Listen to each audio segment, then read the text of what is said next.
Assalamualaikum warahmatullahi wabarakatuh. Bismillahirrahmanirrahim. Innal hamdalillah wassalatu wassalamu ala Rasulillah wa ala alihi wa ashabihi wa mawalah. Wala haula wala quwwata illa billah wa man ittaba'a huda ila yaumil qiyamah. Amma ba'du, fa inna asdaqal hadithi kitabullah wa khairal huda huda Muhammadin sallallahu alaihi wasallam wa syarrul umuri muhdatsatuha fa inna kulla muhdatsatin bid'ah wa kulla bid'atin dhalalah wa kulla dhalalatin finnar. Ikhwan wa akhwat rahimani wa rahimakumullah, patut kita panjatkan puji syukur kehadirat Allah Subhanahu wa taala yang mana pada sore hari ini kita dipertemukan kembali oleh Allah Subhanahu wa taala di majelis yang mulia ini dalam rangka bermajelis taklim. Yang mudah-mudahan dengan bermajelis taklim ini Allah mudahkan jalan kita menuju surga Allah Subhanahu wa taala, sebagaimana yang Rasulullah sallallahu alaihi wasallam pernah sabdakan, "Man salaka tariqan yaltamisu fi ilman, sahalallahu lahu bi tariqan ilal jannah." Barang siapa menempuh jalan, di jalan tersebut dia mencari ilmu, Allah mudahkan jalan dia dengan sebab mencari ilmu tersebut jalan menuju surga Allah Subhanahu wa taala. Dan mudah-mudahan kehadiran kita di sore hari ini dimasukkan pula oleh Allah Subhanahu wa taala termasuk kategori orang-orang yang selalu mensyukuri nikmat-nikmat Allah Subhanahu wa taala, di antaranya nikmat sehat dan waktu luang. Yang kedua, nikmat tersebut banyak dilupakan manusia sebagaimana yang digambarkan oleh sabda Nabi Muhammad sallallahu alaihi wasallam, nikmatani maghbunun fi ma katsirun minan nas aswadul faru. Ada dua nikmat, yang dua nikmat tersebut banyak dilupakan manusia, yaitu nikmat sehat dan waktu luang. Oleh karena itu kita membahas tentang waktu ini. Rasulullah sering Rasulullah benar-benar menghimbau untuk memanfaatkan waktu. Karena diantara yang kita punyai waktu itu bukan hanya sekedar waktu luang dan bukan hanya sekedar waktu sehat, yakni waktu yang paling utama adalah waktu kita masih hidup ada di dunia ini.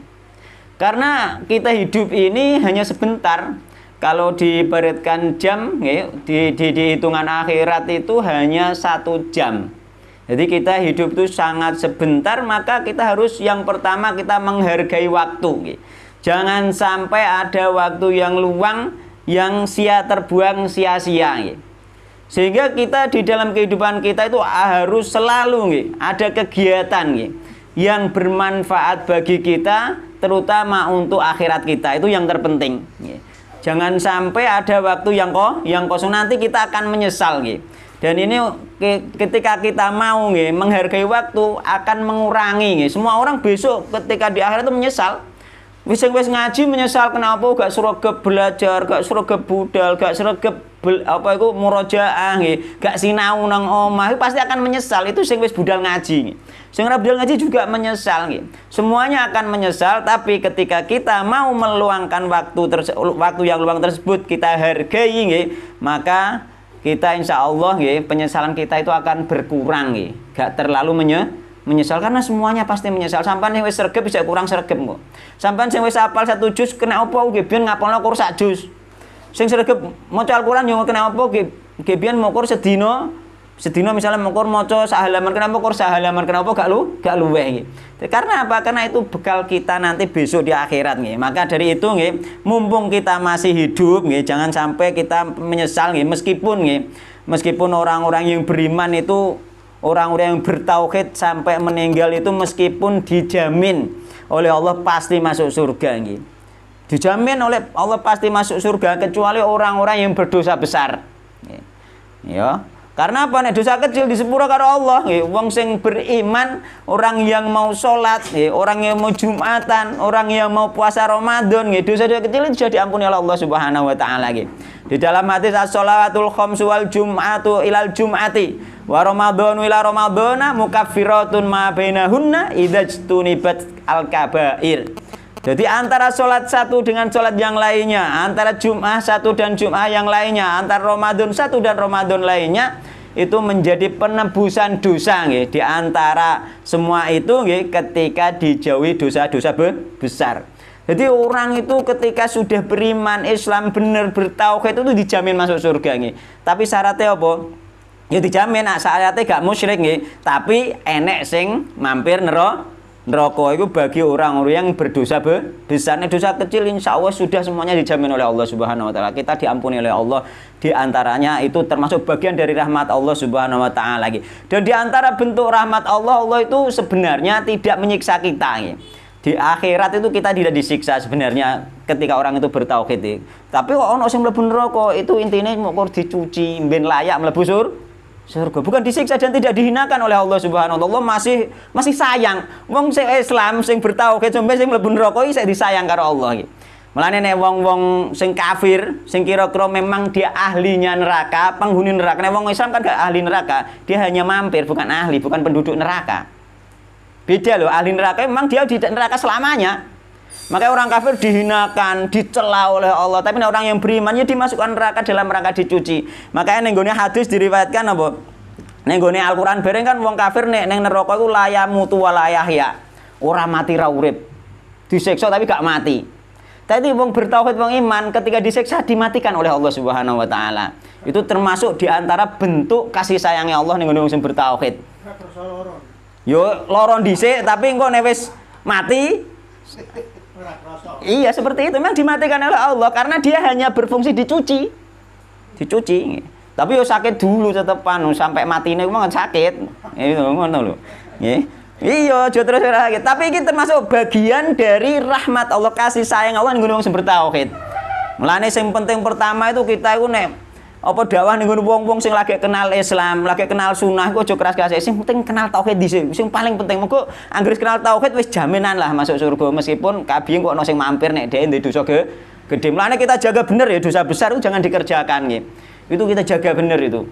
Dosa besar itu jangan dikerjakan. Nanti dijamin oleh Allah Subhanahu wa taala dan Rasulullah SAW masuk surga nggih ketika kita meninggalkan dosa besar. Ning gone hadis itu disebutkan nggih. Amma ahlun nari, adapun ahli neraka yakni orang-orang kafir.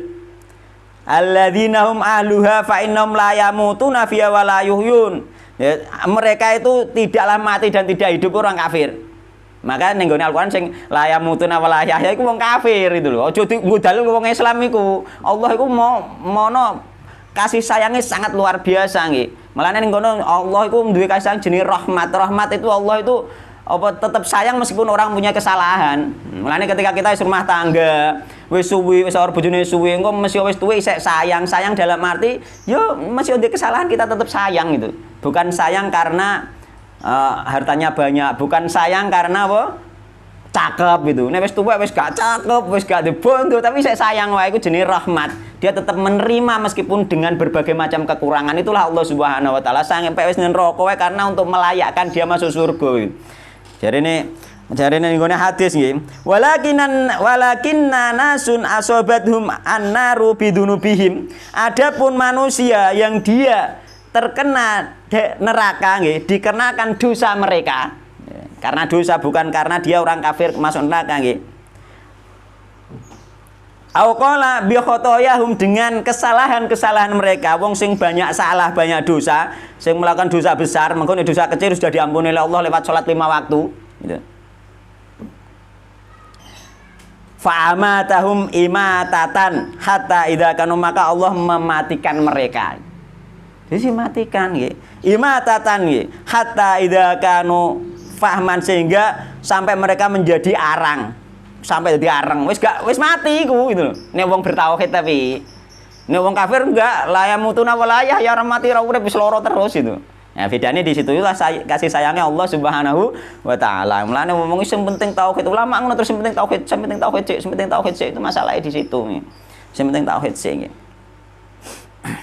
Terus kemudian nggih, hatta idza kanu fahman, wis dadi areng nggih, adina bi syafaah, kemudian diberi izin untuk mendapatkan syafaat. Faji'a bihim dobairo, kemudian apa itu didatangkan mereka nggih berkelompok-kelompok yang berserakan, fabuthu ala anharil jannah, kemudian ditebarkan mereka di sungai surga. Tsumma kemudian dikatakan, ya ahlal jannah, wahai ahli surga, afidhu alaihim, apa itu tuangkanlah air kepada mereka, fayam butu nanabatal habbati takunu fi hamilis sail. Kemudian orang yang sudah jadi arang itu tumbuh sebagaimana tumbuhnya biji sing tumbuh di aliran air.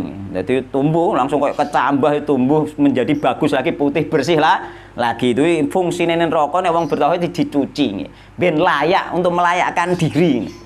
Mulane awak dhewe iki nek pengen mlebu surga ya melayakkan diri, paling gak minimal 5 waktu jangan ditinggalkan sehingga dosa kecil dihapus, dan jangan mengerjakan dosa itu jenenge melayakkan diri. Jadi ya Allah njaluk surga ya sampean harus berusaha melayakkan diri masuk surga. Ya Allah njaluk surga, pergane zina, pergane judi, ya penggane mendem gitu.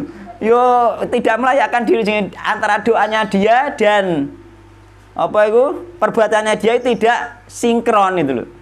Maka tidak akan terkabul, dia akan tetap nanti akhirnya masuk neraka dulu meskipun dia orang yang bertauhid. Maka hargai waktu ya. Yang pertama yang penting itu hargai waktu nih. Termasuk apa itu kemarin itu ada teman cerita ini. Itu penting, ujuk-ujuk sampean arasasen jual ngaji, arasasen terus, arasasen murojaah Al-Qur'an tiap hari, arasasen moro-moro mati. Nek cara Ustadz Firaja game over ning ngarane. Nggih game over iki mati wae. Wah aku ora denger bahasane wong ngono. Selesai game over itu. Iya kan kemarin itu koncoku cerita. Esok itu ana bakul sate. Mider bakul sate, beliau beli sate dibungkus untuk jagane makan siang. Ya, itu dijadikan sebagai pelajaran. Barangan sebelum siang lagi gang sediluk krungu satene orang dimakan, krungu berita bakul sate meninggal dalam keadaan jualan sate. Nah inilah yang mana umur manusia nggih. Dia jualan sate, sing sate ini malah sing dituku wong rong dipangan. Wong wis mati itu, sing tuku sate lah mengon ya Allah. Inilah yang namanya ajal itu. Makanya sampean kita semua nggak tahu tiba-tiba ajal kita datang sewaktu-waktu nih. Sampean datang sewaktu, maka semangat nek cara aku kudune semangat. Nek wis di jadwal taklim misalnya, ya sudah jadwal taklim itu diusahakan nggak ada kegiatan yang lain nih. Kados kula nggih kula usahake nggak ada kegiatan yang lain nih hari Ahad sore ngenten iki. Kecuali acara mendadak atau sakit mendadak. Maka itu hal lain, atau hujan deras mendadak. Hujan tak gawe undur lho lah. Mau hujan deras sampean gak budal tak gawe undur nih aku. Iya, udur itu nek cara kula. Memang itu udur, hujan itu. Bahkan zaman Nabi hujan itu. Tapi nek sampean semangat untuk berangkat pahalane gede ngoten. Semangat untuk berangkat, nggawa mantel, rekoso, sek teles kanyeben, kena angin, pahalane lebih besar. Tapi itu memang udur di dalam syariat. Tapi nek semangat pahalane gede ngoten. Grimis mbek udan deres beda Pak. Dulu iku nek apa iku sampai boleh jamak salat itu apa iku hujan deras. Hujan deras nih. Nah, makanya nek hujan deras nek tempatnya sampean ya undurnya cara kula mboten napa-napa. Cuma ya kemauan sampean memaksakan diri datang pahalanya lebih besar karena luweh angel itu luweh dapat pahala itu ya. Gitu nggih. Jadi semangat, kita harus semangat terus nih. Sing nome semangat meneh sing tuwek meneh jamaah iki rata-rata wis tuwek masyaallah. Wis tuwek iki nek cara apa ya? Cara normale umur iku luwih perek gitu loh. Luwih perek nggih. Sewaktu-waktu nggih kita itu berpulang kepada Allah Subhanahu wa taala, dan kita itu enggak harus sampai final harus benar-benar sempurna mengawali Islam, enggak harus. Yang penting kita itu belajar terus bertahap itu, enggak harus sempurna, dan kekurangan kita dimaafkan oleh Allah. Zaman Nabi itu banyak sahabat-sahabat melakukan kesalahan, sholat gak bener. Ketika dibenarkan Nabi, sholat yang dulu juga dikongkon ganti karo Nabi. Karena sesuatu yang kita tidak tahu itu dimaafkan oleh Allah Subhanahu wa taala. Amalan kita sekarang ini yang keliru, yang kita tidak tahu dimaafkan oleh Allah Subhanahu wa taala. Yang penting kita terus belajar itu. Hanya itu saja, enggak harus semuanya sempurna sesuai sunnah plek semuanya, tidak. Kita melakukan amalan itu sesuai ilmu yang kita dapat saja. Itu tanggung jawab kita di situ. Maka yang penting belajar terus itu. Kemarin kita masih membahas syarat-syarat sholat. Hadisnya kalau di sini kemarin sudah sampai sekarang hadis 10. Kemarin kita hadis membahas hadis yang ke-8 yakni al-ardu kulluha masjidun illal maqbarata wal hammam. Jadi al-ardu bumi itu semuanya masjid kecuali kuburan dan kamar mandi. Sampai kemarin ditanyakan apakah sholat di kuburan itu sah? Jawabnya tidak sah. Karena bumi semuanya itu masjid, boleh pakai sholat kecuali kuburan. Maka Dhohir hadis mengatakan sholat di kuburan tidak sah, di atas kuburan tidak sah, di antara kuburan tidak sah, yang penting di tanah kuburan itu sudah tidak sah. Ada dalil hadisnya di antara kuburan, bainal kubur, bainal kubur hadisnya di antara kuburan juga tidak sah. Nanti tak bacakan tentang itu. Jadi apa itu al-ardu kulluha masjid ini masalah tempat. Syaratnya sholat sah yakni tidak di atas kuburan dan tidak di kamar mandi, apalagi di WC. Jadi hukum kamar mandi itu sama dengan hukum WC. Kemarin terangkan kenapa? Karena di kamar mandi juga tempat buang hajat, yakni hajat kecil. Maka hukum kamar mandi sama dengan hukum WC gitu. Bagaimana? Untuk wudhu enggak boleh ya di kamar mandi? Boleh wudhu, di WC juga boleh sebenarnya, tapi enggak boleh membaca bismillah di dalamnya itu. Nek bolehnya boleh, tapi enggak boleh membaca bismillah. Maka ning kamar mandi gak oleh maca bismillah. Terus hadis yang ke-10 kemarin belum dibaca menawa nggih. Wa Nabi Marsadin Al-Ghanawi qala, sami'tu Rasulullah sallallahu alaihi wasallam la tusallu ilal kubur wa la tajlisu 'alaiha. La tusallu nggih, janganlah kalian salat ilal kubur, menghadap kuburan. Nah, ini menghadap. Nek gemang apa iku larangan menjadikan kubur sebagai masjid. Sekarang salat dilarang menghadap kuburan. Menghadap kuburan, wala tajlisu 'alaiha, dan dilarang duduk di atas kuburan. Larangan kuburan itu akeh nggih. Jadi di dalam hadis nggih, kula ada catatan hadis tentang kuburan niku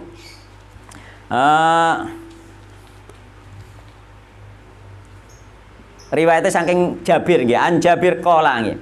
Naha Rasulullah sallallahu alaihi wasallam ayyujassasal qabru. Rasulullah SAW melarang mengapur kuburan. Mengapur itu bimakna sing pas mewarnai. Pakai kapur, biyen pakai gamping, pakai njet, nggih. Itu dilarang, apalagi pakai cat saiki nggih.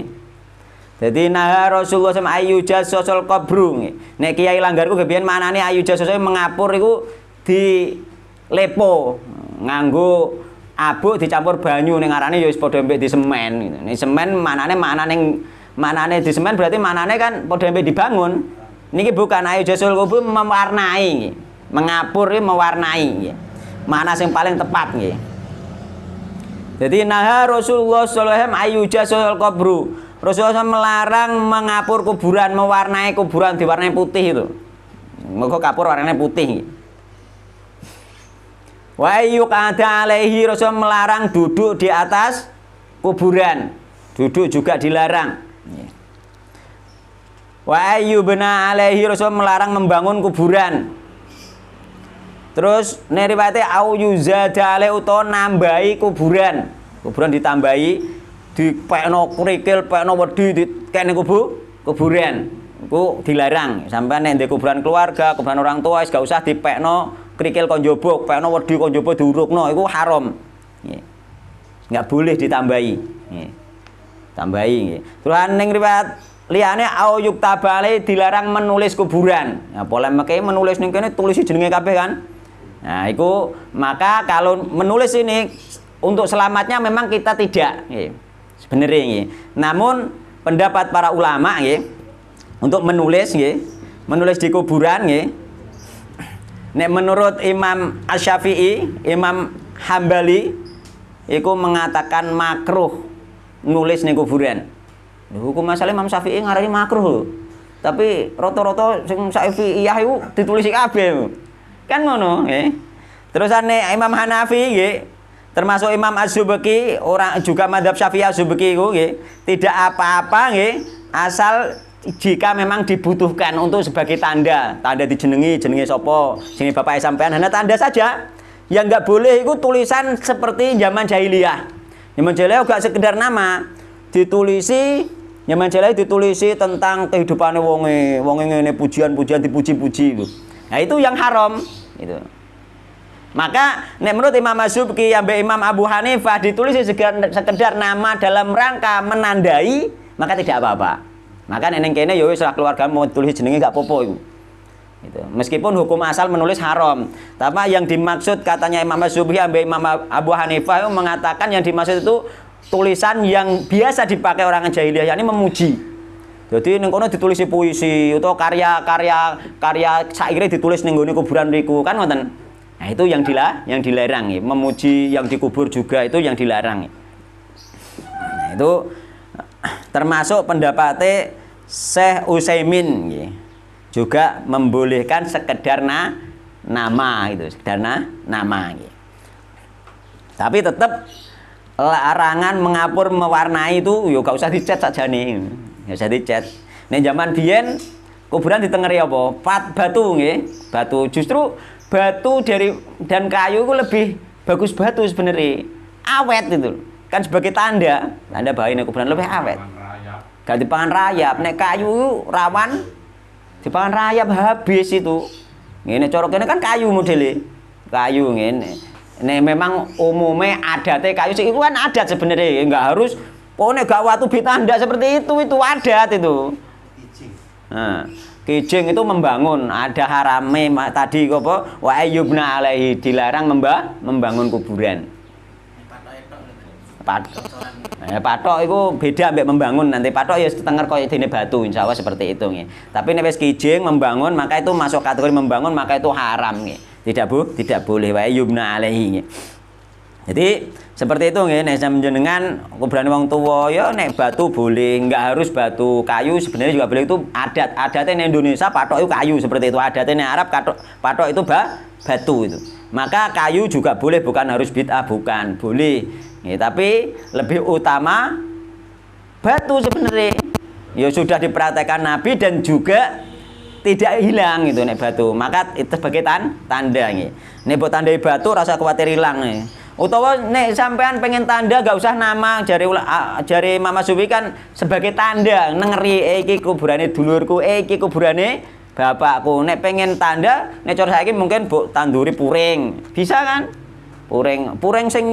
Puring jejer loro iki warnane ngene iki sing kuburane bapak emcung, misalnya ana tulisane kan bisa ditandai gitu.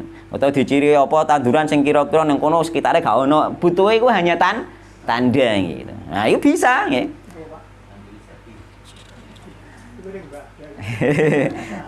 Tanduri jati malah ngerusak kuburan kok angel dudukane kakean oyot jati iku kok.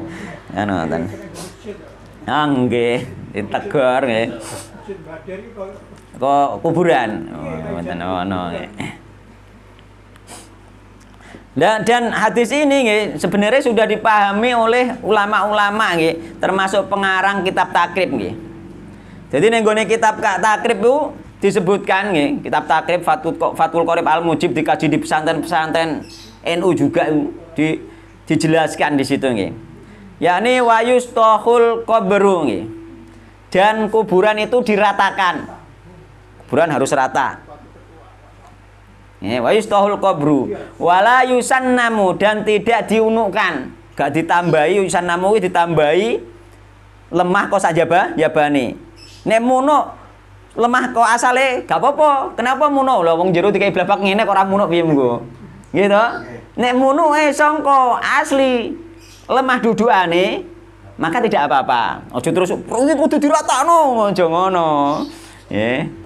Jadi nek munu sangka lemah asale oleh duduk iku mang dibalekno kok munu iku gak apa-apa. Sing gak oleh iku dipekno lemah kok sak jabane. Mulane ning gone kitab iku disebutnya wala yusannamu nggih. Tidak ditambahi nggih, diunukno ditambahi sangka tanah dari luar kuburan tersebut. Maka tidak boleh. Terus kemudian wala yubna alaihi, tidak boleh membangun, yakni bangunan baik semen maupun kayu. Dhuwure dibanguni kayak cungkup. Iku haram, ndak boleh. Dhuwure kayak cungkup. Terus ana apa neh?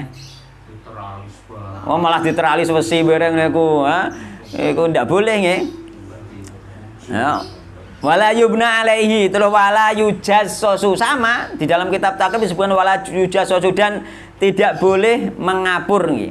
Diterangno ning gone kitab takib iku ayyukrahu tajsisu bil jas nggih. Ayyukrahu nggih dibenci nggih, mewarnai nggih, utawa ya mewarnai bil jas, dengan jas. Jas iku apa? Diterangno wa huwa utai jas iku an-nauratu nggih, pewarna atau pencerah. Pencerah nggih. Al-musammatu yang dinamakan bil apa iku bil jiri kelawan jet. Jadi an-nur iku gamping sing dicampur rembekan banyu. Jadi ini jet iku. Jadi dilabur karo jet itu tidak boleh. Udah keterangan ulama kibian detail. Tidak boleh itu. Saiki iki gak njut nek kita kan njut. Nek kita kan gamping, nek kita kan kapur, iki cet itu kan ngoten. Oh, wis sing gampang ilang wae gak oleh meneh sing angel ilang. Maka tidak boleh. Makanya nek umpama sampean takziah ono sing ngecat pathok wis ora usah melok ngecet. Wis ora usah metok ngecat nggih. Nggih. Jadi Ahlussunnah wal Jamaah itu di dalam hadis ini kan wala tajlisu alaiha, dilarang duduk di atas kuburan. Dalam rangka apa sebenarnya nggih? Nek ning gone hadis diterangno wong nek duduk ning kuburan niku luwih apik nggih, duduk ning gone bara api nggih. Lebih baik duduk di bara api nggih. Iki la ayajlis ahadukum ala jamratin nggih. Lebih baik dia duduk di atas bara api kemudian nggih membakar pakaiannya dan menggosongkan kulitnya nggih. Khairul lahum min ayyajlisa ala qabrin, lebih baik bagi dia daripada dia duduk di atas kuburan. Berarti dosane padha mbek diobong sampean padha mbek njongone anu dosane. Loro lho njongone kuburan. Lah iku apa maksudnya ngono? Ahlussunnah wal Jamaah itu sebenarnya menghormati kuburan. Ning jero iku ana penghunine wong Islam, aja dijongoki dhuwure, aja diiteki. Kan ngoten. Iku penghormatan. Coba saiki wong-wong sing ngurmati wali-wali. Misalnya Mbah Jafar atau Mbah Munang, wani nggak jongoki kuburan Mbah Munang? Wani ndak? Orang wani karena apa? Menghormati itu. Ahlussunnah sebenarnya juga menghormati, tapi tidak gulu itu. Dan semua kuburan dihormati, nggak harus Mbah Munang saja, nggak harus Mbah Jafar. Semua kaum muslim itu terhormat itu loh. Jadi kuburan Mbah Munang nek kira wani jongoki, yo jongoki kuburan liyane itu loh. Nek Mbah Munang tok sampean berarti gulu. Sebenarnya semuanya. Gimana? Jenis penghormatan, gak oleh diinjak, gak oleh diduduk. Duduk itu Ahlussunnah wal Jamaah. Ahlussunnah menghormati nggih, orang yang sudah meninggal sehingga tidak diduduki kuburannya. Tapi tidak hulu, tidak berlebihan itu. Biasa saja, semuanya itu sama orang Islam. Tadi ya, gitu. Saya lupa ya. Saya menyampaikan bahwa kita sholat itu tidak boleh menghadap ke kuburan. Ya. Yang ada, sekarang yang ada ini contoh yeah.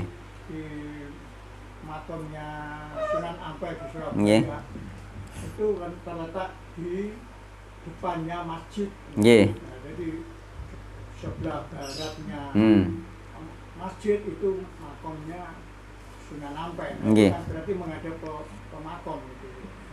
Masjidnya yang menghadap ke makam. Oh iya. Di sampingnya itu. Enggak di sebelah kanannya. Begini Pak, menghadap kuburan yang dimaksud. Sunan Bonang lho, Mbak. Menghadap yang dimaksud itu kalau sudah ada batasnya tidak apa-apa. Kan ada batasnya, yakni di dalam masjid, dan masjid tadi tidak masuk wilayah kuburan, itu tidak apa-apa. Ngerti maksudnya ya?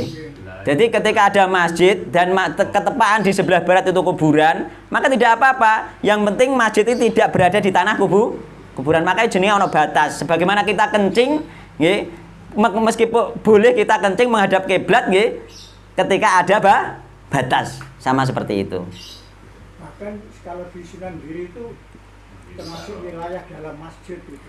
Kalau masjidnya berada di tanah kuburan, maka itu yang terlarang. Itu di dalam masjid, jadi nggak ada pembatas. Wallahu ta'ala kalau dari ngertos yang jelas kalau ada kuburan di dalam masjid atau masjidnya memang di tanah kuburan, apalagi menghadap kuburan di tanah tersebut, maka terlarang ya. Karena kenapa terlarang? Iki kan gak ono kuburan ngisore kan. Sing gak oleh kan mungkin jawab sing gak oleh kan nek ngisore gak ono kuburane kan ngoten. Jadi tanah wakaf kubur ora ono kuburane utawa kuburane dijupuki dhisik terus dideki masjid misalkan. Tapi ku tanah kuburan. Maka ada larangan dari Nabi naha anis sholati bainal kubur. Nabi melarang sholat di antara kuburan. Asal isek masih tanah kuburan, meskipun gak nendur kuburan dilarang oleh Nabi Muhammad SAW. Ada hadis lagi nggih. Ya ini hadisnya riwayat saking Anas ya, Anas bin Malik nggih, rawahu Al-Bazzar nggih. Hadis ini sahih nggih. Ya ini naha an sholati naha Rasulullah an sholati bainal kubur. Nabi melarang sholat di antara kuburan nggih.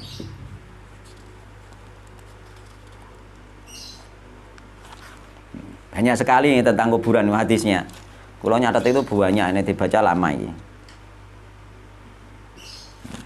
Yang jelas di antara faedahnya yaitu kita jangan sampai ketika kita sudah tahu hadis ini jangan sampai kita menginjak. Yang paling fokus di sini jangan sholat di kuburan, baik di antara kuburan, di atas kuburan atau di tanah kuburan. Itu yang pertama. Yang kedua, kita jangan menginjak kuburan, jangan duduk di atas kuburan. Mulane nek liwat nang kuburan didelok nggih. Kalau pakai sandal, harus melepas sandal. Sunahnya melepas sandal. Kita masuk ke tanah pemakaman itu sunahnya melepas sandal.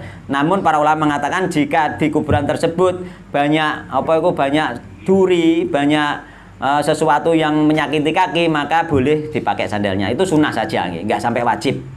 Sunahnya dilepas sandalin delama, masuk di kuburan.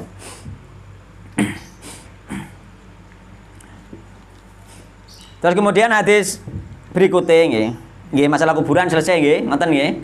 Jadi intinya kita itu ahlus sunnah menghormati orang yang dalam kubur dengan tidak duduk di atasnya. Bentuk tidak duduk di atasnya itu kenapa?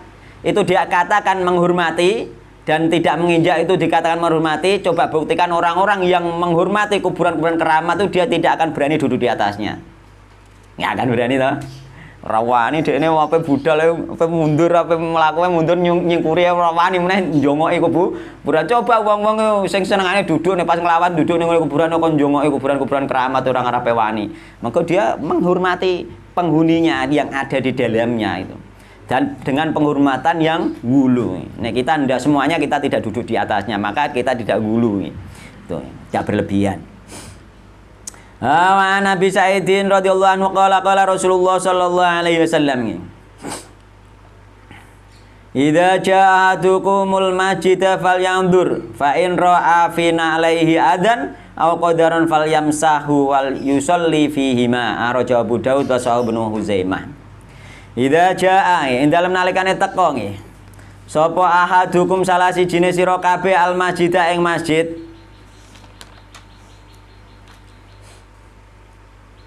fal yang dur mongko becik nggih. Ningali sapa ahad nggih. Ing sandale nggih. Fa in ra'a mongko ing dalem nalika ningali sapa ahad fi nale ing dalem sandal lorone ahad adan ing najis nggih. Au qadaron to reget fal yamsahu mongko ngusapa sapa ahad hu ing sandale mau regete iku mau.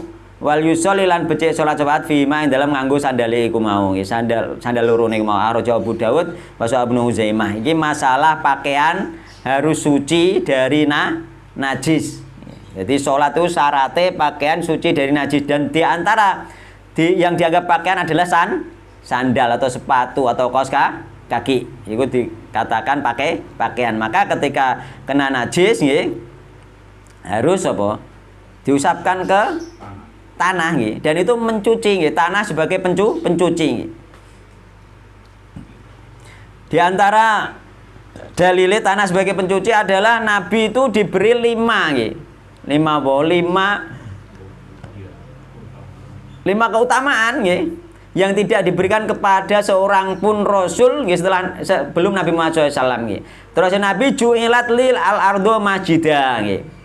Dijadikan untukku nggih bumi itu sebagai masjid, tapi dikecualikan tadi. kuburan dan kamar mandi. Wa tahuron, dan alat suci. Mulane tahuron itu alat sesuci.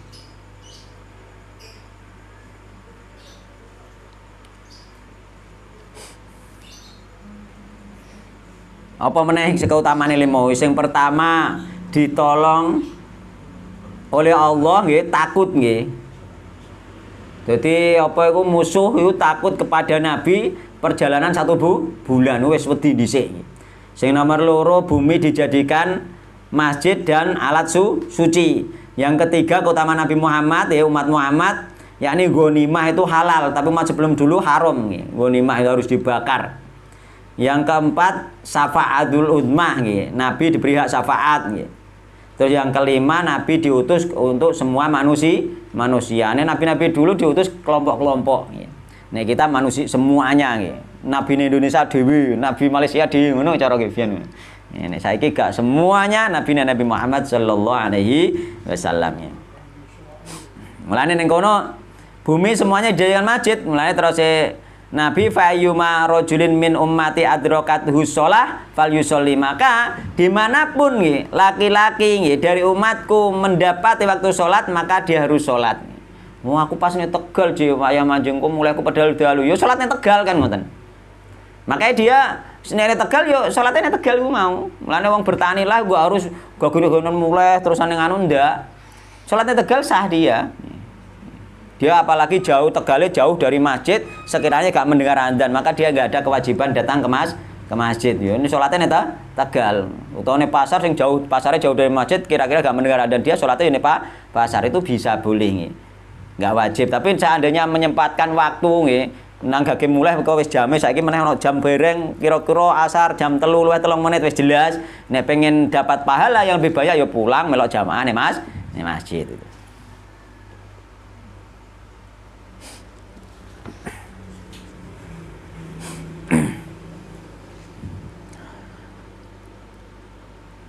Wa Nabi Hurairah radhiyallahu anhu qala Rasulullah sallallahu alaihi wasallam idza wati'adukum mendal malaikat ngidak sapa adum salih sira kabeh al-adha ing reget. Al-adha iku maknane kotoran, tapi dimaknani najis, tegese najis. Kenapa dimaknani najis? Mergo kalimah sak gurine bi khuffaihi kelawan nggih, khuffai nggih ya sepatu lorone ahad fatahuruhuma nggih. Mongko utawi nggih sesucine karone sepatune ahad iku aturabul lemah. Maka ada kotoran reget termasuk ning dhuwur mang ya adan kotoran nggih. Reget iku maknane najis. Kenapa? Mergo fatahuruhuma sesucinya. Berarti nek diarani sucine kudu kena lemah. Berarti apa? Sucine kena lemah. Sucine digesek ning lemah. Berarti asalnya najis, kena najis ya. Nek gak kena najis ya cukup dibersihkan saja ya.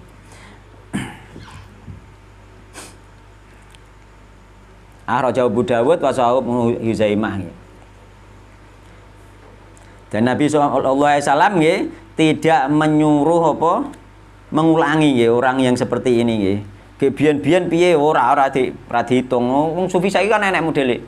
Bareng mlebu thariqah mbualene salate sing biyen lewakone neh. Nggih, jarene salatku ge biyen-biyen ternyata gak sah. Kan ngoten. Tapi zaman Nabi mboten. Nabi ku nek ana kesalahan-kesalahan sing dhisik-dhisik gak dikon baleni karo Nabi. Karena apa? Karena kesalahan itu dimaafkan, kesalahan tidak tahu lupa itu dimaafkan oleh Allah Subhanahu wa taala. Nih ono kan aku duwe buah teh iku mlebu sufi, mlebu thariqah, alah bendina pegelen salat. Ngondoki jare ngondoki salat-salate nggih biyen mulai enom sampai dhek tuwek iki yo mendem. Ora ono zaman sahabat ngono ku gak ono. Doktrin Pak masalah ini. Doktrin. Nggih. Doktrin Pak niku nggih. Jadi di antaranya apa sing makanya tanah itu tanah saja sudah menjadi pencuci nggih. Di antaranya hadis iki yakni sandal nek kena najis diosekno ning lemah anggere ilang najise ya sudah suci. Di antarane pakaian wanita sing nyeret itu kena najis, nyeret neh ilang najise suci.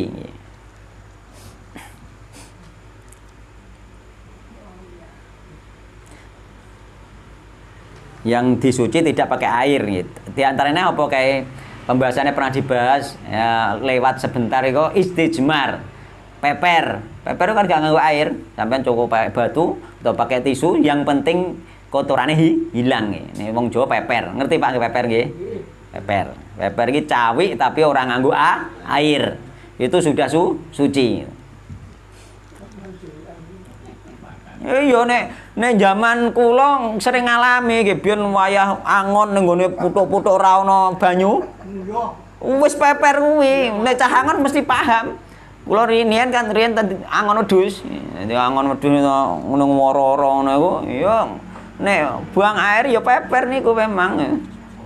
Peper bisa pakai batu, bisa pakai daun, bisa pakai kertas, bisa pakai pokoknya sesuatu yang tidak berharga di dalam fikih diterangkan nih. Peper, dan itu sudah sah meskipun ada air, sah juga peper sebenarnya. Tapi nek ada air, afdolnya pakai air. Nek ning gone kita fikih terangno sing paling afdol pakai dua-dua nih, di peperi saya lagi pakai air. Kenapa bisa afdol dua-dua nih? Karena nek di peperi saya lagi pakai air itu lebih irit air. Irit air itu bagian dari ibadah. Maka apa boros itu sebenarnya gak patek oleh. Makanya lebih irit. Wong ini iso irit ya irit memang harusnya memang seperti itu. Jadi di gua sing lagi irit. Makanya ning kitab-kitab ini diterangkan sing paling afdol pakai peper dan air gitu. Tapi nek milih antara keduanya afdolnya pakai air. Wan Muawiyah bin Hakam nggih. Qala Rasulullah sallallahu alaihi wasallam nggih. Inna hadis sholata la yaslu fiha syai'un min kalamin nas. Inna iki lagi bar kenane ning gone Riyadhus Shalihin Pak nggih. Inna hadis sholata sak meniki salat nggih. Jadi Muawiyah bin Hakam lagi masuk Islam, ketika salat itu ana wong gebres, dia bilang yarhamukallah gitu. Terus sahabat-sahabat Nabi liane langsung pating meliriki, paling menceringi. Sahabat Nabi menceringi, diawasi, Muawiyah diawasi, bingung dia kenapa wong ngawasi aku kan ngono. Dia muni yarhamukallah pas salat itu, diawasi nggih. Gak diawasi tok ambekan sahabat-sahabat noblek pupune ngene-ngene. Gamane meneng-meneng aja ngono, aja omong kan ngono. Nah, itu nebleki nggih. Jadi termasuk neblek-neblek pupu bergerak sesuai kebutuhan itu sebenarnya tidak membatalkan salat nggih. Tapi sholat khusyuk itu, ciri khas khusyuk itu memang diam, meneng gitu. Tidak banyak bergerak. Ciri khas khusyuk itu tidak banyak bergerak. Tapi bergerak sesuai kebutuhan itu boleh. Terus Muawiyah bareng ngerti ternyata dia dikon meneng gak oleh. Terus kemudian setelah sholat dituturi karo Nabi Muhammad sallallahu alaihi wasallam. Terus Nabi, inna hadis sholat saat temene iki sholat iku layasluh ora cocok fiha ing dalam sholat apa saeun sesuatu min kalamin nas saking ucapane menungso nggih. Inna manging pestine utawi sholat iya ya sholat iku at-tasbih wa takbir lan takbir wa qiraatul Quran dan maca Al-Quran. Rawi Muslim. Maka sholat itu tidak boleh dicampuri ucapan manusia meskipun berbahasa Arab. Makanya dengan ini memang sebagian ulama mengatakan nek menambah doa ya jangan doa karangan sendiri. Ada sebenarnya dan kita lebih aman sebenarnya seperti itu. Meskipun bahasa Arab kalau bisa kita doa di dalam sholat itu pakai doa-doa yang sudah di dalam Al-Quran dan di dalam hadis dan itu cukup sudah. Ora usah ngarang dewi. Mergo nek kena hadis iki yo gak dadi salate. Padahal yarhamukallah itu ya bahasa Arab, tapi itu memang konteksnya berbicara nggih. Nek cara kula luwih amane memang dan doa yang baik itu memang yang diajarkan Nabi sudah mencakup nggih. Doa apa wae ana ning kono nggih. Ning gone hadis Nabi ku semua doa itu ada dan mencakup seluruhnya nggih. Kebutuhane sampean kula kabeh ana nggih. Oh, Allah. Sujud tidak berdoa tidak boleh dengan bahasanya sendiri hadis ini. Iya, memang nggak boleh dengan Allah Ta'ala alam nih hadis ini yang jelas apa itu sujud di dalam sholat itu berbahasa Arab itu. Berbahasa Arab ya. Nih dengan doa sendiri di antara ulama memang di antaranya hadis ini karena apa itu sholat itu tidak layas tidak cocok di dalamnya sesuatu dari ucapan manusia gitu. Kecuali doa-doa yang diajarkan oleh Rasulullah Shallallahu Alaihi Wasallam. Afdolnya seperti itu gitu. Kalau dengan bahasa Arab tidak mengambil dari hadis, itu boleh. Pendapat jumhur ulama boleh gitu. Itu dari dasarnya dari mana? Dasarnya ya yang penting bahasa Arab dan di situ boleh. Pakai bahasa Arab. Dasarnya dari mana? Dasarnya kalau harus pakai bahasa Arab nggih. Dasarnya mulai zaman sahabat, tabiin dan tabiut tabiin, semuanya di dalam sholat tidak ada riwayat yang menyebutkan berdoa dengan bahasa mereka. Semuanya pakai bahasa Arab. Ada yang lagi, emang dia orang Arab kok? Duh, enggak. Bahasanya ya. Enggak, sudah menyebar. Jadi Islam sudah menyebar nggih, ke seluruh penjuru dunia dan tidak ada riwayat pada zaman salaf itu pakai bahasa yang lain. Sudah menyebar. Enggak memang bahasa Arab tidak, sudah menyebar memang. Dan rata-rata mereka itu doanya itu tambah-tambah doa itu pakai doa-doa yang sudah ada di Al-Qur'an dan Sunnah. Dan sudah cukup kok. Pengen tambahan ilmu, Allahumma inni as'aluka ilman nafi'a wa rizqan thayyiba, amalan mutaqabbala. Komplit kan, enggak ada yang kurang kita itu.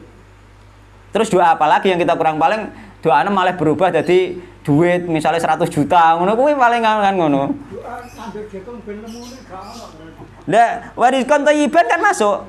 Rezeki. Ya, rezeki yang baik. Sampean mergawene icer jagung, rezekine dari jagung misalkan bisa. Itu kan mencakup sebenarnya, enggak harus disebutkan jagung, enggak harus disebutkan padi. Warizqan thayyiban itu mencakup pekerjaannya sampean sudah.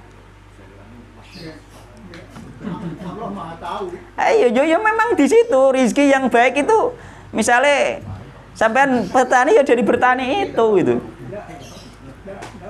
Sing ternak lele ya lele itu kan ngono. Gitu loh. Kalau di dalam sholat ya sudah lah nek cara kula daripada memang banyak perselisihan dan ada yang membolehkan ya tidak. Nek cara kula lebih amannya, ngoten nggih. Kula itu milih lebih aman dan lebih penak. Lah apa sampean ngarang bareng kangelan. Wong aman penak akeh kan ngoten nggih. Sampean muni warizqan thayyiba pikirane sampean yo jagung apik ning ati gak masalah kan. Maksudnya rezeki thayyiban yo jagung apik misalnya kan bisa itu. Nah, nek cara kula amane gak usah lah ngarang-ngarang doa dhewe gak usah. Wis ana ning hadis sak pirang-pirang goleki.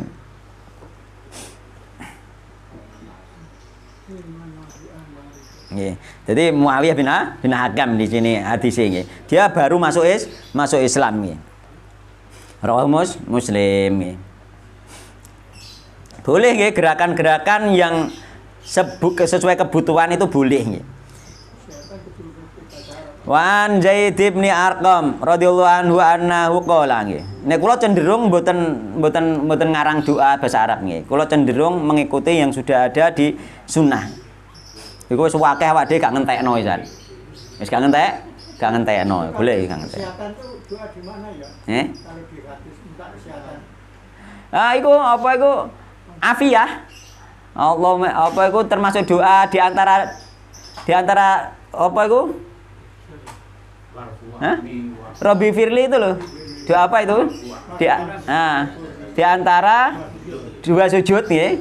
Itu apa itu Rabbi firli wis minta ampun, warhamni wajburni minta diperbaiki kehidupannya nggih.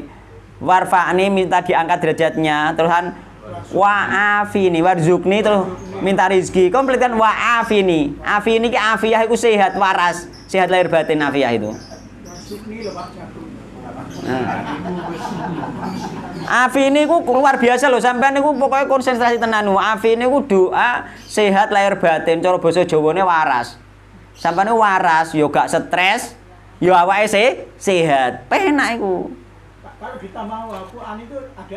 Wafu'an enggak ada dalilnya, tapi makna wafu'an itu maafkanlah aku, maafkan dalam arti maknanya loh gini, di dalam hadisnya enggak ada nggih.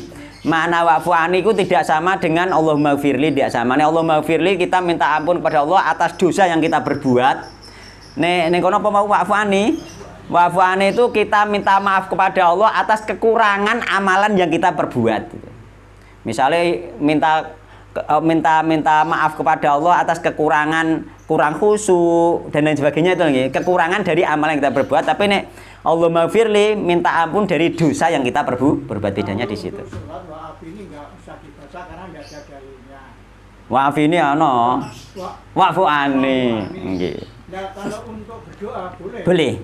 Untuk berdoa boleh.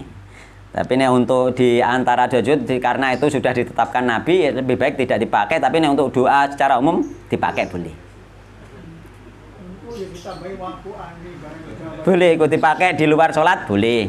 Atau di doa-doa sholat yang tidak di antara dua sujud dimasukkan boleh. Itu enak ya. Jadi neng kono aku sampai njaluk waras sih wis ono ngono lho, dan waras tenan. Oh gak terima waras lahir tok tapi atine pikirane stres itu ndak itu. Iku wis gak waras jenenge iku. Isek sakit itu.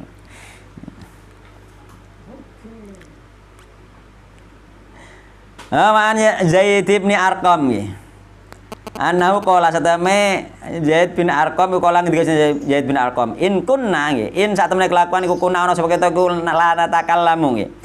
Ngomong sapa kita nggih fi sholate ing dalam salat ala hadi Rasulullah sallallahu alaihi wasallam ing dalam masane Rasulullah sallallahu alaihi wasallam zaman Nabi sahabat Nabi nek salate mbek omong yukalimu nggih hale ngomong sapa aduna salah sijine kita sahibau ing kancane bihajati kelawan kebutuhane ya ngomong ndok kebutuhane nggih hatta nazalat nggih butuhe apa omong mbek kancane nggih kemang kondi misale ngono kan omongan nggih Waktu sholat. iya jadi di awal-awal Islam sahabat Nabi sholat omong itu biasa di awal-awal Islam gitu. Sebelum turun larangan gitu. Makanya kabeh kan asbabun nuzul asbabul wurud ada gitu. Sebab turunnya hadis sebab turunnya Al-Qur'an itu ada gitu. Hatta nazal sehingga tumurun apa ayat Al-Qur'an hafidhu ala sholati was sholatil wusta hafidhu ngrekso sapa sira kabeh ala sholati ing pira-pira salat was sholatil wusta lan salat wusta yakni salat asar gitu. Wa qumu lan jumlah sapa sira kabeh Allah qanitina hale pira wong kang apa iku taat nggih.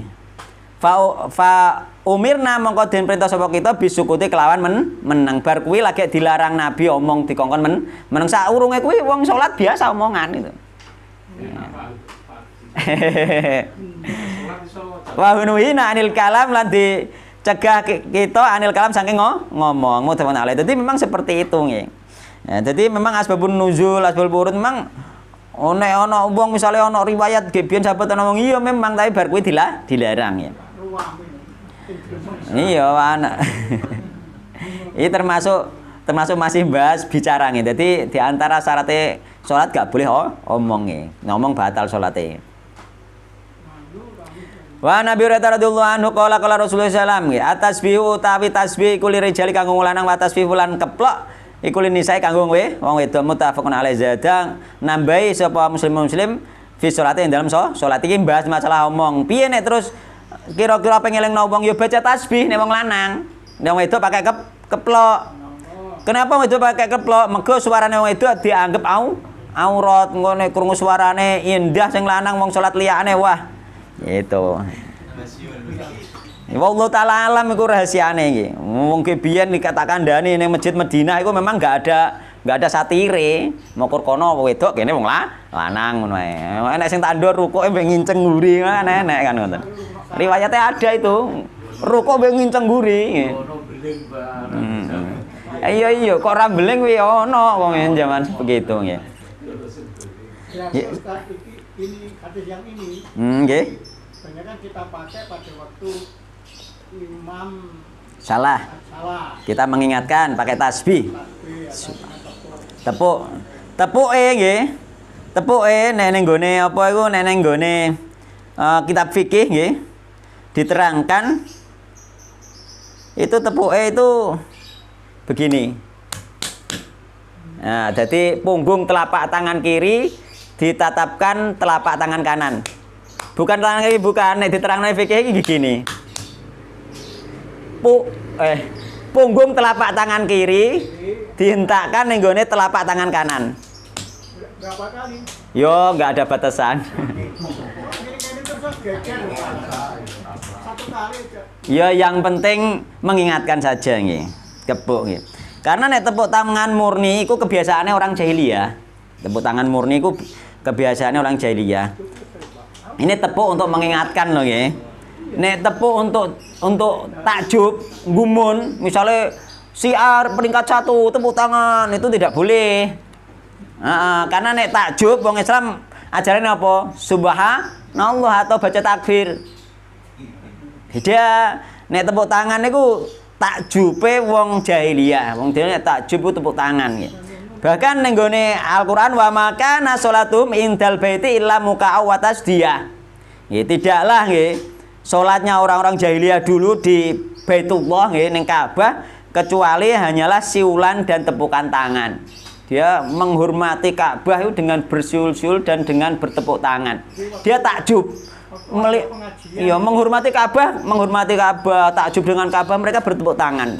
Waktu ada pengajian itu dilarang bertepuk tangan begini ya. Ya tidak boleh, itu apa itu? Bertepuk tangan itu adalah adatnya nggih, amalannya orang-orang jahiliyah ketika takjub. Nek gumun. Misale ana sing apa iku ana juara 1 misalnya tepuk tangan. Nah, itu kan takjub dengan juara tersebut. Harusnya enggak tepuk tangan, nek pengen gak kena ain, justru malah nek tepuk tangan bisa jadi kena ain.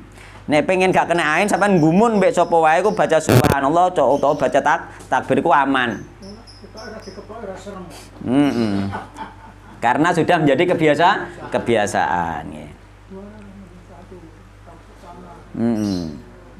Subhanallah utawa Allahu Akbar iku nek wong Islam ajarane nek takjub nggih. Jadi dalam kitab fikih diterangkan seperti ini tepuknya. Wallahu taala alam itu keterangan dari para ulama di kitab fikih. Yang lainnya enggak ada keterangan. Yang penting tepuk tangan.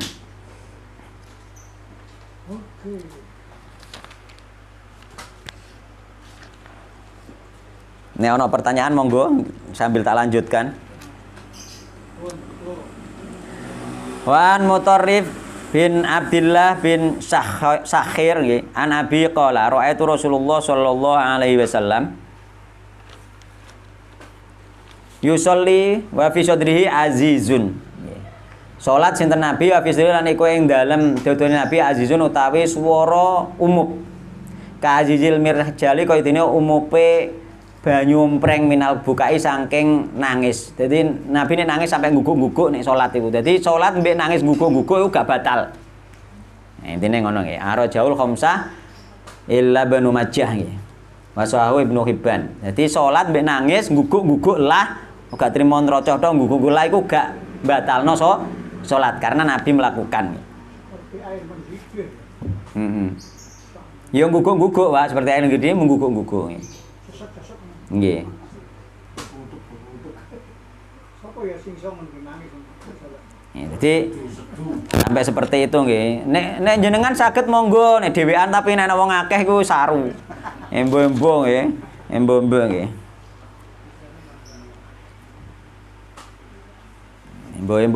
Embo-embo kok malah. Nek ana wong iso nangis, nek ora ana wong ra iso nangis, repot iku. Ya. Wa an Ali radhiyallahu anhu qala nggih, tak tutupno niki nggih. Somben ben bab sutroh nggih. Tutupno iki kon cara maghribe bareng ya mundur, asare ya mundur kok. Kana ana iku li kedhe ingsun min Rasulullah sallallahu alaihi wasallam apa madkhalane nggon manjing loro. Jadi pintu masuk, 2 pintu masuk terus Sayyidina Ali. Fakuntu mongko ana sapa ingsun iku ida ata itu nalika teko sapa ingsun ing Nabi, wa halu ta Nabi ku salat tanah naha nggih. Mongko dehem sinten Nabi li kanggo ingsun. Rawu Nasa'i wa Ibnu Majah. Jadi Nabi ku nek memberi syarat pakai dehem ketika salat nggih. Jadi dehem nunjukno nek sampean salat itu boleh. Dehem utawa ning riwayat liyane yo nek ulama mengatakan mengeraskan bacaan. Nah, itu termasuk bagian yang penting wong ngerti nggih, memberi syarat nggih. Dehem di antara yang tidak batal dehem. Dehem juga membatalkan salat nggih.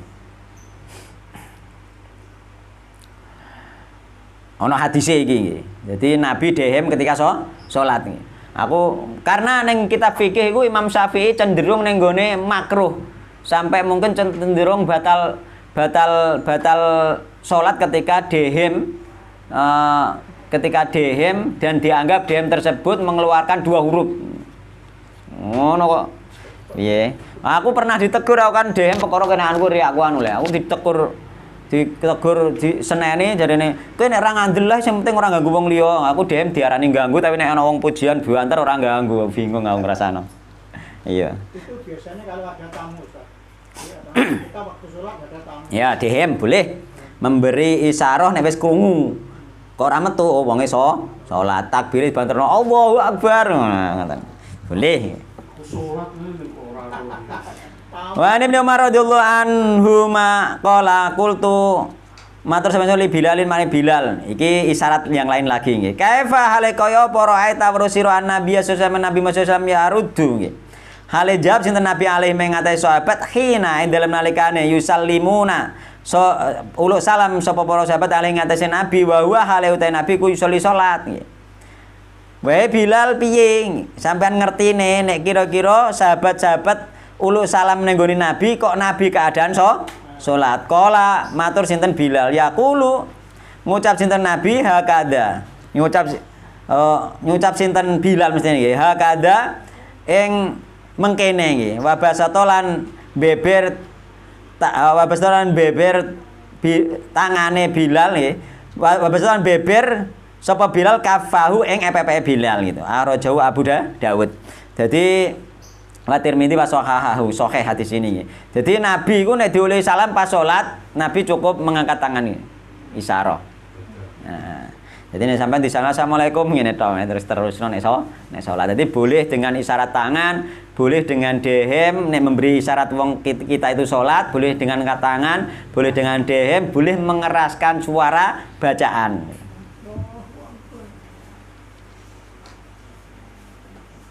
Wan Abi Qatadah radhiyallahu anhu qala kana ana sinten Rasulullah sallallahu alaihi wasallam iku yusolli salat sinten Nabi wa huwa utai Nabi ku hamilun gendong sinten Nabi Umamah ing Umamah. Umamah cucu Nabi binta Zainab nggih, anak putrine Zainab.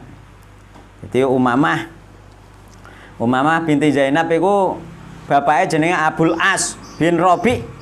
Abul As bin Rabi itu menantune Rasulullah sallallahu alaihi wasallam yang ketika Rasul diutus gak gelem masuk Islam. Rasulullah hijrah ning Madinah nggih, bojone Zainab nggih, yakni bapake Umamah nggih, Umamah cucu kesayangane Nabi nggih. Iku apa iku Abul As iku isek ning Mekah isek kafir. Mantune wong nggih biyen kan dakwah mbek wong kafir musuhe mantune dhewe, anake dhewe, bapake dhewe kan ngoten. Heeh, nyoro lho musuh mantune dhewe nggih. Dadi ngantek mantune Rasulullah gak beriman lho. Mulane awake dhewe mung urip zaman Nabi mbuh iman mbuh ora mantune dhewe gak iman. Nggih. Bareng Abul As bareng perang Badar Abu As melok perang Badar. Melok merangi Rasulullah ning perang Badar. Abul As mantune dhewe akhirnya melok termasuk Abul As orang yang ditawan karo kaum muslimin. Akhirnya Zainab Zainab bojone yakni putrine Rasulullah ngerti nek bojone ditahan. Zainab wis Islam. Islam manut bapake, tapi isih awor bojone sing kafir ning gone Mekah. Bar kowe ngerti nek bojone ditahan, ditebus nganggo kalung mbek harta kalung pemberiane Ibunda Khadijah. Jadi Ibunda Khadijah iku ngekeki warisan, ngekeki pemberian ning gone Zainab kalung berharga. Rasulullah ngerti nek kalung berharga oleh pemberiane istri Rasulullah Khadijah dienggo jaminan bebasno Abul As yakni mantune ku mau langsung kaum muslimin dikongkon bebasno Abul As, kon bebasno kalunge kon balekno ning gone Zainab. Abul As dibebasno dengan syarat Zainab kudu oleh hijrah ning Madinah itu. Akhirnya pisah. Cara wong saiki pegatan ya Abul As balik ning Mekah isih kafir, Zainab milu Rasulullah ning Madinah. Lah iki Umamah iki putri cucu kesayangan Nabi Muhammad SAW pas sholat digendong. Tapi Abul As akhirnya masuk Islam ketika tahun ke-8 Hijriah nih mboten kelentung. Pada akhirnya masuk Islam terus kemudian dinikahkan baru kembali oleh Nabi dengan Zainab. Ya. Jadi ke tahun 8 Hijriah masuk Islam. Ya terusan dinikahkan kembali dengan Zainab oleh Rasulullah Shallallahu Alaihi Wasallam, dinikahkan ulang itu, nganyari nikah. Gitu. Yo nganyari nikah kira nek karuan sing kabiye kafir. Wong saiki kadang ora apa-apa nganyari nikah. Iku apa ora pegatan ora apa nganyari nikah. Iki piye yo? Kan ora ono syariate. Wis sah lha apa nikah maneh jare nganyari nikah. Padune iku wong Jawa wong Jawa biasane padune nganyari nikah ya apa le? Ge dhisik nikahe ning ngarani dinane kurang tepat saiki uripe loro ayo di nganyari nikah gawe dina anyar iku asline sak ngertiku ngono lho. Iki masalah di dina. Itu tandane lemu. Nah iya. Ngono. Jadi Umamah digendong nggih karo Nabi nggih. Nabi gendong hamilun Umamah binta Zainab. Faida sajada mongko ing dalem nanging sujud Nabi wa doa mongko ngletakno sinten Nabi ha ing Umamah. Wa idza qama lan ing dalem nanging jumlah Nabi hamala mongko gendong Nabi ha ing Umamah bareng apa iku ngadeg digendong nek kira sujud didono. Dadi salat mbek gendong yo oleh bocah cilik sing isih digendong mlebune masjid melok salat iku yo oleh. Mulane anak sing aran bocah cilik gak bisa aku gak trimo nek ana bocah cilik nang masjid ora oleh ora trimo aku. Oleh. Ora iso iki isih digendong iku Umamah iku oleh Rasulullah sallallahu alaihi wasallam ning kene bahwa nggih hale utahe Nabi iku ya umum ngimami Nabi annasa ing masyarakat fil masjid. Nabi ngimami nang masjid dalam keadaan nggawa Umamah melok salat nang masjid itu. Terus kemudian hadis terakhir wa Nabi Hurairah radhiyallahu anhu qala Rasulullah sallallahu alaihi wasallam nggih. Wa qutulu mata ana sapa sira al-aswadaini ing kewan ireng luru fil salate ing dalam salat. Yaiku rupane al-hayata ing ula wal aqrabalan kala jengking araja wal ba'ar wasahu ibnu Hibban. Dan kita di dalam salat itu boleh bergerak dalam rangka membela diri. Intinya seperti itu nggih. Nek ana ula oleh mateni ula dan salatnya dilanjutkan tidak batal nggih oleh mateni kala jengking dan yang lainnya intinya sesuatu yang mengancam dia. Umpama ana musuh juga boleh nggih. Maka boleh bergerak dalam rangka membela diri ketika sholat nih, menjaga diri. Wallahu taala alam.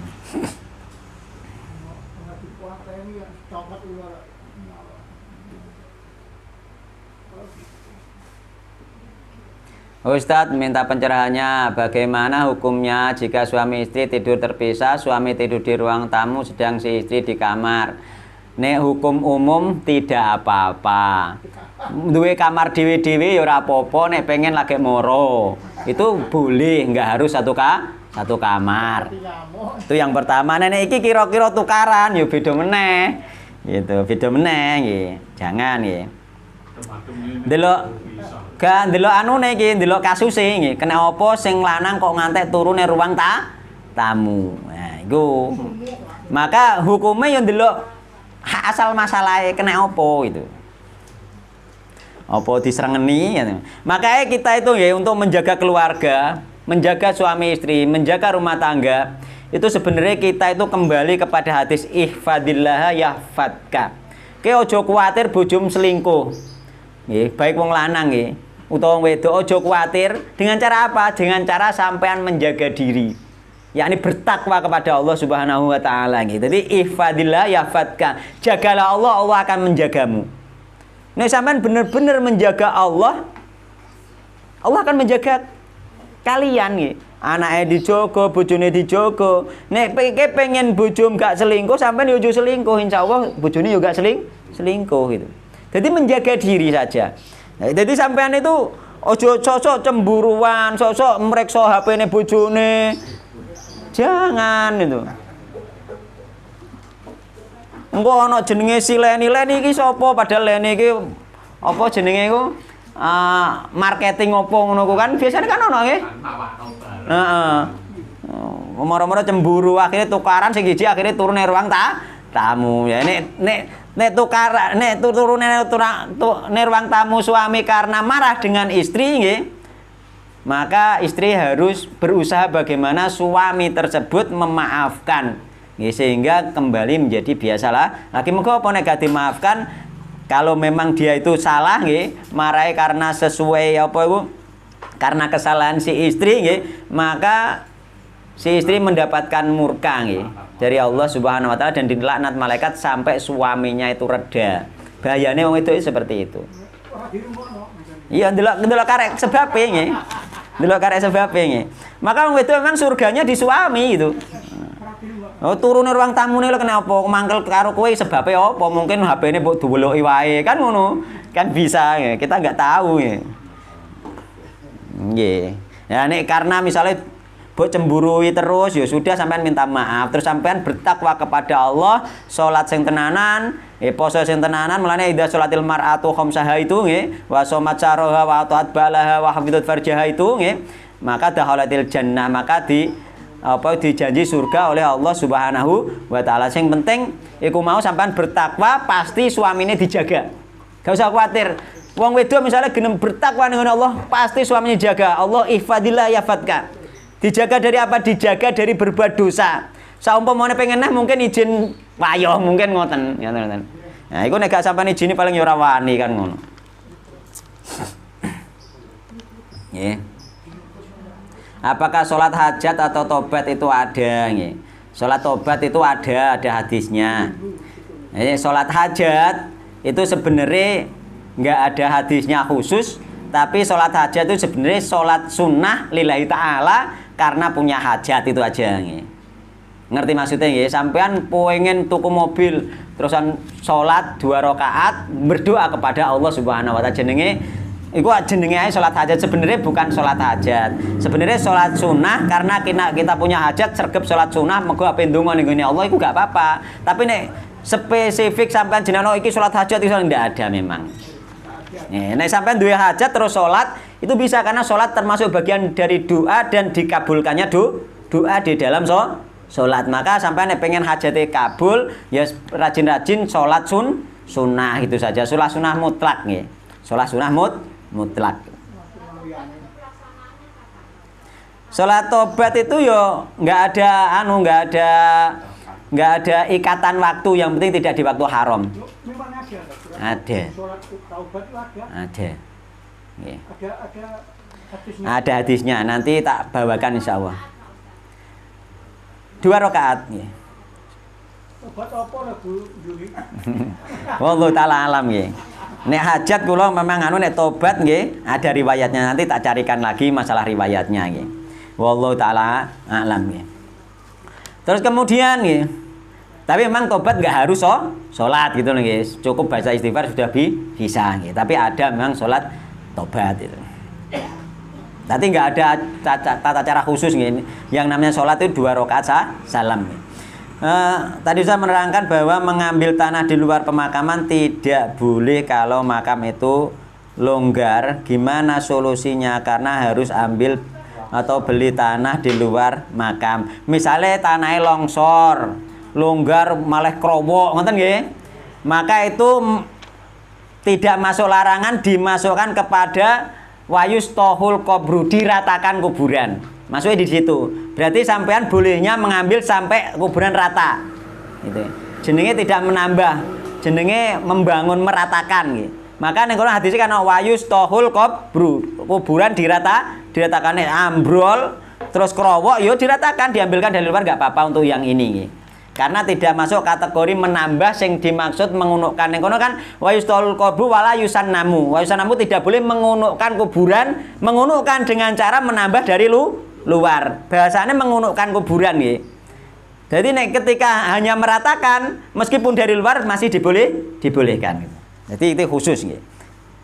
Jazakumullah khairan nggih, sami-sami nggih. Ngoten mawon nggih.